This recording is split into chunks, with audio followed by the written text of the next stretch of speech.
Yeah, my name is Jim Mahfood, aka Food One. Born and raised in St. Louis, Missouri, and resident of Los Angeles currently, but I've lived in Kansas City, Arizona. My first big thing that hit was doing the Clerks comic book with Kevin Smith. That's kind of how I got known and just his fan base.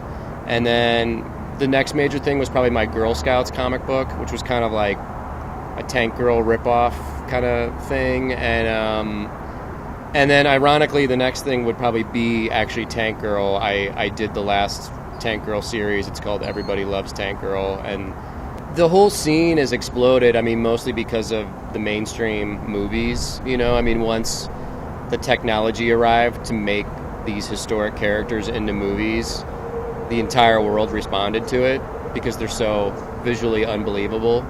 And that caused sort of a shockwave through the comic book culture to where now common people that don't know anything about comic books or art, will go to the conventions to check them out just out of curiosity, and the fandom element has sort of taken over the culture now, which is a good and bad thing, because the good part is more people are going to conventions and the culture is growing.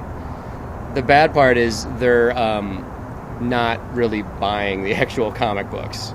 It's going to remain old school. Well, but I know I've said many times, the main thing I think for me is that why would you not want to have an original painting on a wall that you can see and look at? And I think it's maybe become more of a rarity. I think people, especially younger people, will find it more interesting to ask you a question, I think, because we're seeing less of artwork, this real artwork and real textures and real colour. You know what I mean? Yeah. In the future, people will say that's amazing. I think consider that could be done.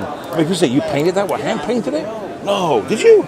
They seem very surprised by it. But it's just shocking just how technology moves so quickly, and it does move faster and faster all the time. It's just getting bigger and bigger and bigger and bigger. The more the more it crams in. So it's accelerating all the time.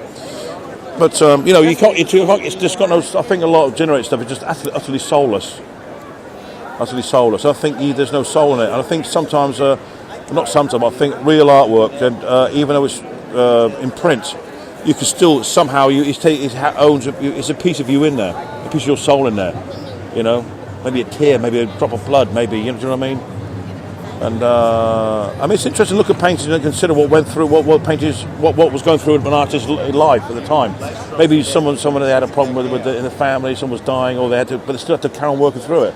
And that's an interesting, when we go back to your very original question, when shit's really bad and things hitting the fan, say at home or there's some other problem you have to deal with, you still have to do the work.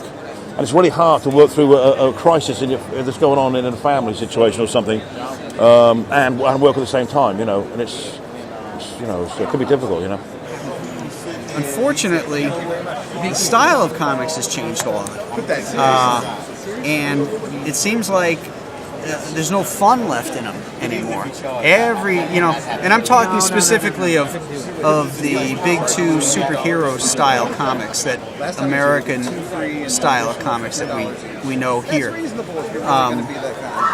30, 40 years ago, you had romance, war, horror, humor comics, superhero. You had all these different genres, and now you just pretty much have, out of the big two, you've got the same superhero stuff, and all the characters are dark and gritty. There's no room for any humor or fun in them, and quite honestly, I can see why people wouldn't read them.